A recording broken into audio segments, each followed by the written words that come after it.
guys, wanted to give you a quick tutorial on the use of the prong collar. I have my big sweetie boy Maximus here. He's the puppy I told you about. He's 8 months old, a little over 100 pounds and growing. So Max's issues are overexcitement when he's on leash. He did not get out enough when he was much younger, out in the world seeing people and things. He loves dogs, he loves people. When he sees them, he gets really excited, and that frightens people. So he needs the same kind of intervention and leadership that Cooper needs. So here's the thing. First off, as I mentioned, we always want to try to keep the prong collar high in show dog position as best we can. You'll adjust it in the course of the walk. Second thing is, the shorter the leash, the more control we have, obviously. There is nothing wrong with walking along when there's nothing going on at full leash length, letting Cooper roam about as long as he doesn't pull. But the instant the leash gets tight, you need to give him direction to tell him to stop pulling. We'll get to that in a second. So, there are two things that I would suggest. The first one is that we want Cooper to understand what a firm pop means. There are two different things that a firm pop should mean. One should mean, come here, pay attention to me. And the other, for me, means stop right where you are and sit. Okay? So two uses. Now, when I am teaching a dog sit, here's what I do. Every time that they are with me and I come to a dead halt, they are to sit automatically. Sometimes I have to say the word, but by and large, they sit automatically. So let me show you what that signal looks like. Here, Buck. Here we go. I'm walking along, I stop, I pull up, release, and hold up. Now, you saw how fast he sat? He's been practicing this. His reward could be food, but he has a sensitive belly, so mostly it's affection. Good boy. So I just make him sit randomly throughout walks.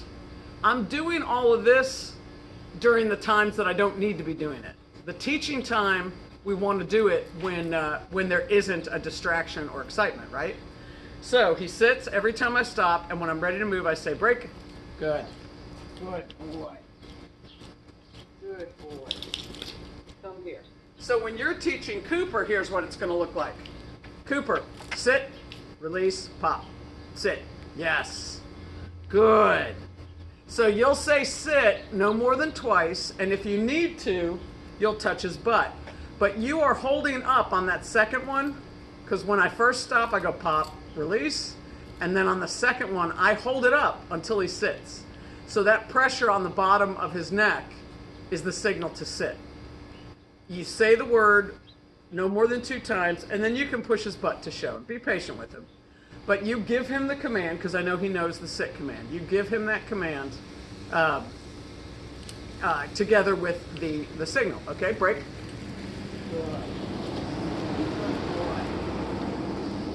So you're practicing walking, and you're just randomly quick stop, sit. Yes. Yes. Don't get overly involved in your timing of, do I say sit when I first pull or when I pull again? The minute you stop, say sit, and then just do your thing. This stays pulled up until he sits. Okay? So it's pop to get his attention, and then hold up until he sits. And you can wait as long as you need to, push his butt down, whatever you want to do. Okay? So that's the first thing. We want to teach him about the sit signal. And then when you're out walking, when you're practicing with him, you're not even going to walk that far, like we were talking about. You may go 3 or 4 houses down the road. You're every, I don't know, 20 yards or so, you'll stop and do a sit, just so that he starts getting into the habit of it. Because what you ultimately want to do is come to a stop and barely have to give him a signal, and he'll sit. But he'll get to that. So what I want you to notice about this signal, first off, is that every time I gave him the first attention-getting signal, it was pop, release. Pop, release. That is what you're going to be doing all the time unless you're doing the sit hold. Every other communication is pop, release, pop, release. How hard do you pop, release? That depends on his energy. Like you can see this guy's energy right now. It's first thing in the morning. So he's very chill, but he gets pumped up. So right now, if I want to say something to him, like I'll say, here. Yes, good boy. That was easy because he's sleepy. So all I did was give him a pop, boom, in keeping with his energy at that time. Now, you can't see, but he's sniffing around. Long leash. I can say, Max, here, pop, release. Good boy, right here, good boy. So the idea is that every time I give him a pop, it is paired with some kind of direction. I'm not just randomly popping him and not talking to him. I like to use the word here. He's not a heel. Parents didn't want to have to work on heel. So what I do is I require him to just walk on a loose leash that's comfortable. But I do use the direction here, which means if he's pulling and wandering away from me, I'll go here, which means get back over here close to me. And if necessary, I shorten up the leash. So that just looks like what I showed you a second ago. He's distracted. Max, here. See that? Here. I'll do it again. Yes, good boy. And I will pop and release. Now, he's really into something. I want him to sit up and up. He's not doing it. Max, sit. Yes. Good boy. No shame in using the command. No shame in pushing his butt down. This is all about teaching him. So the idea here with the prong collar, whether you're teaching him the sit or you're teaching him the here, is that when he's doing the right thing and everything's comfortable, the leash should be loose.